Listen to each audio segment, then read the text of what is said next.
Hi, my name is Pia Hugo, and I'm here to tell you about a school that's located in a remote area of the southern part of the Philippines called the Lipuga Central School. My family and I got to visit this school when we went there this past summer. The first thing that really struck me was really how deplorable the conditions were. The principal showed us around. She showed us these two bathrooms, and there's only two bathrooms for the entire school, and there's 1,000 kids who go there. One for the boys, one for the girls. And to top it off, they weren't even functional because at that time they didn't have any running water. So the kids had to go to the nearby forest to take care of their business. The other thing that the principal showed us was this cafeteria that was still under construction. And she said that it had been in construction for several years now because the government officials who were in charge of the project basically pocketed the money for themselves. So it was just standing there like half done. Probably the worst thing that we saw though were these two classrooms that were totally dilapidated, and the ceilings were literally falling apart. There were so many holes in them that water would just come in during rainy season. And it's rainy season pretty much all the time in the Philippines. The building inspectors had already deemed the classrooms unfit for use, and the buildings were scheduled for demolition, but the principal was hesitating on demolishing the buildings because she was afraid that the kids wouldn't have anywhere to go because of the lack of funding. So to this day, those kids are going into that classroom into very dangerous conditions because they have no choice in order to get their education. What we did that day when we visited was we gave out some of the supplies that we had brought with us from the States, and within 5 minutes, I mean, the kids just devoured all the stuff that we had, and we realized that we probably need to get more.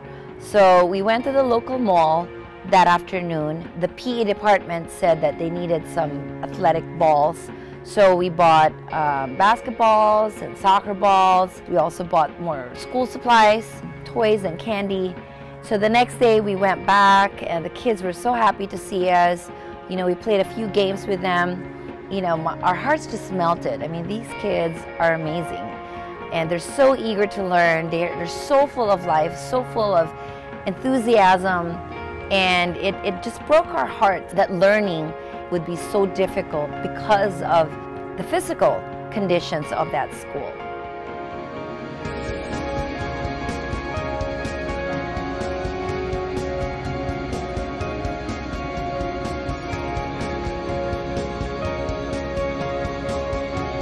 When we got back to the States, we decided that we really wanted to help build those two new classrooms.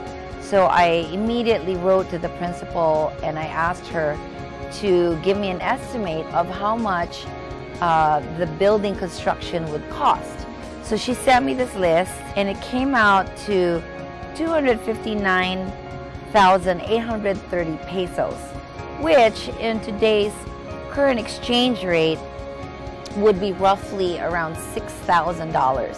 If we had $6,000, we would gladly give that to the school, but unfortunately we don't.